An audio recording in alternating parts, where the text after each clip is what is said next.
Hello, I am Aayaam Jain and I will be demonstrating experiment number 2 of the problem set. The name of the experiment is Droplet Microscope.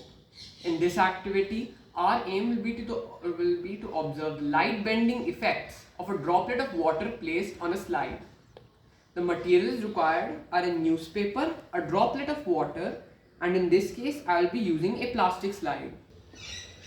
The important thing to notice is due to cohesive forces between the water molecules, the surface tension causes the water drop to take a spherical shape. But that is not the main point of this experiment. Just keep in mind that the water drop is flat on the point where it is touching the slide, but it is rounded, or I should say bulging outward on the side which is exposed to the air. That is, it assumes a plano-convex shape. The plano-convex lens has a special property that it converges parallel light rays which are incident on it. And as the text is very close to our droplet microscope, it will act as a magnifying glass. So let us see it in action. Now, pay attention to the word fact over here. It is approximately 2 millimeters in height. But as soon as I place a droplet microscope on it, it suddenly appears to be bigger. So yes, indeed, our plano-convex water lens is acting as a magnifying glass. Now, let us find out the magnification of our lens.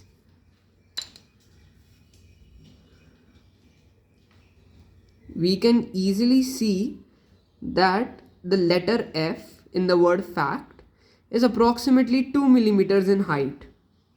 But when we keep our droplet microscope and then we measure,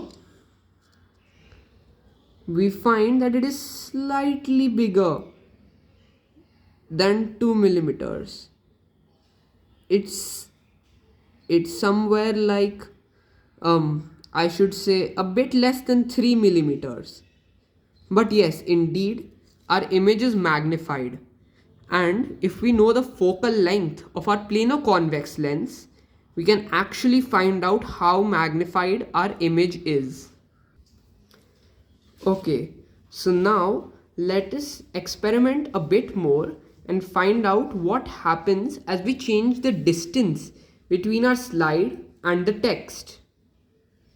Now, as you can see, I am going to raise the glass slide, and yes, the image becomes more magnified as I pick it up. However, also as I pick it up, the intensity, or I should say the blackness of the text decreases and it becomes a little more hazy and cloudy. Start.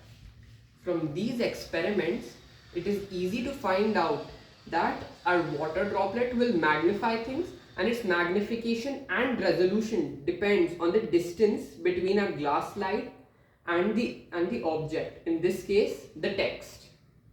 Now we will attempt to find out what happens as I change the size of our water droplet. Pause. Now I am going to attempt to increase the size of a water droplet using a dropper.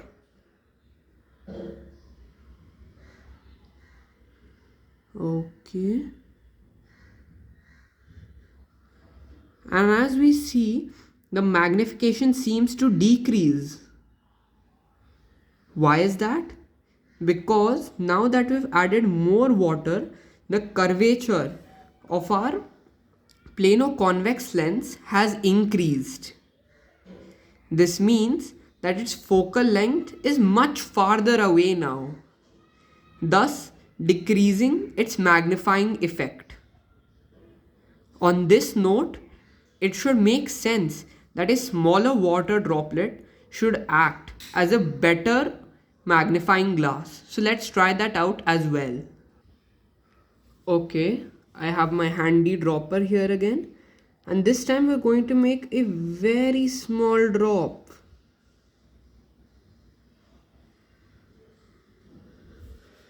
Wow, now that is one magnified image. We can see that the C and T letters of the word fact are extremely magnified. So now we have three conclusions to make. Our three conclusions are: any water droplet will magnify the image, and the magnification and resolution of the image depends upon the distance of the slide and the newspaper along with the size of our water droplet, or to be more specific, the curvature of our water droplet. Another thing to note is that if we use other liquids instead of water, such as glycerine, they will produce a different magnification and probably a different resolution. I really enjoyed doing this experiment, and I hope to be seeing you in round 2.